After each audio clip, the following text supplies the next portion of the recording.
Have you ever noticed that some people seem genuinely happy when you're happy, and yet other people somehow make your happiness about them and that they lose out?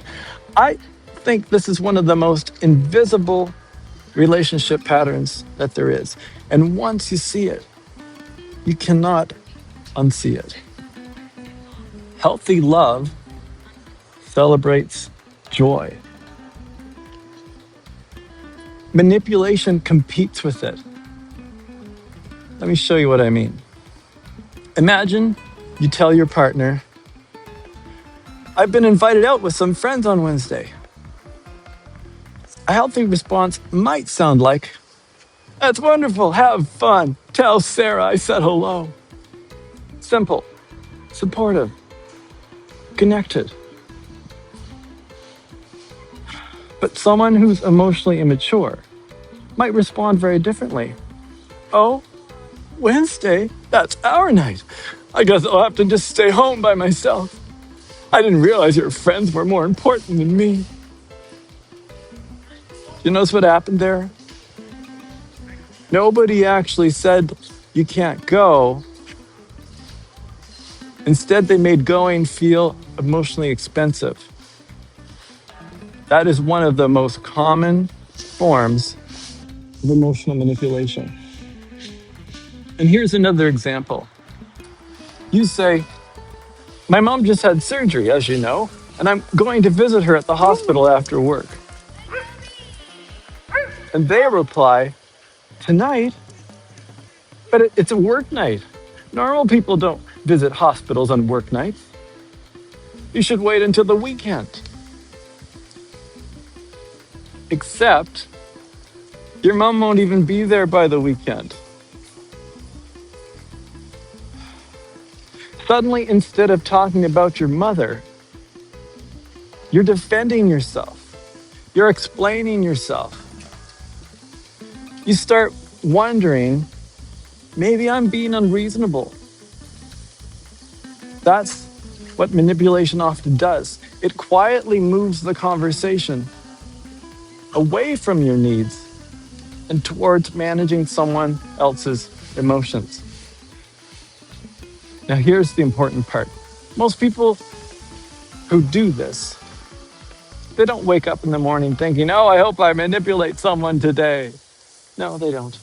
Usually there's some kind of uncomfortable anxiety. There's an insecurity. They might be overwhelmed. Or they never learned healthier relationship skills. That was just the pattern they saw in front of them. But that behavior doesn't make the behavior okay, but it helps us understand it. One of the biggest signs of emotional maturity is being able to celebrate someone else's joy, even when it doesn't benefit you. Think about that for a moment. If your partner gets promoted, can you celebrate with them? For them. If your friend gets married, can you celebrate them? Feel happy for them. If your spouse wants to spend an evening with friends, can you not be genuinely happy that they're having a fun time with their friends, that they're building a full and meaningful life, because life is created with memories. Memories matter. Or does part of you immediately feel left behind, forgotten, or even replaced? Like, you should be with me. There needs to be balance and there needs to be boundaries. And those feelings are real, but they don't get to become someone else's responsibility. In Love Loops, we talk about reciprocity, not keeping score, not tit for tat, reciprocity. Sometimes you need more. Sometimes I need more. Sometimes life is not 50-50. Healthy relationships are not about equality every single day. They're about attunement. They're about being better together. What does this person need right now? Manipulation asks, how do I get my needs met? Or how do I win? Love asks, how do we both matter? Boundaries are another place where manipulation often shows up. Healthy people may not love your boundary, but they respect your right to have one. Manipulative people often negotiate every boundary, push every boundary, question every boundary, or even punish boundaries. Eventually, you stop having boundaries, not because you don't need them, but because every boundary starts to fight. That's not intimacy. That is emotional exhaustion. Here's the sentence I hope you'll remember. Healthy love creates more room for your life.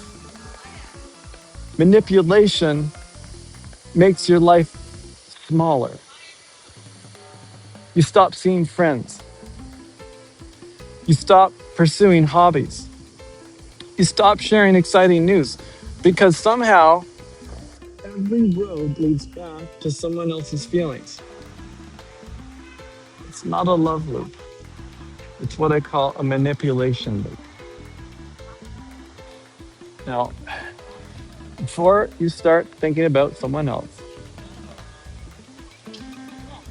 I'd invite you to ask yourself one gentle question. Have I ever done this? Have I ever made someone feel guilty for doing something that brought them joy? Have I ever needed so much reassurance that I accidentally made their life smaller? If the answer is yes, well, welcome to being human. But, and the goal isn't shame, the goal is awareness. Because awareness creates new choices. And love loops are built when two people learn to celebrate each other's lives instead of competing for emotional center stage. Imagine saying, I'll miss you tonight, but I hope you have an amazing time. That is emotional maturity. You're honest about your feelings without making them someone else's burden. So here's today's challenge. The next time someone you love shares something they're excited about, pause. Notice your reaction first. And ask yourself, am I helping their joy grow? Or am I accidentally competing with it? Because healthy love doesn't shrink another person's world. It helps it grow. And that's what love loops are all about.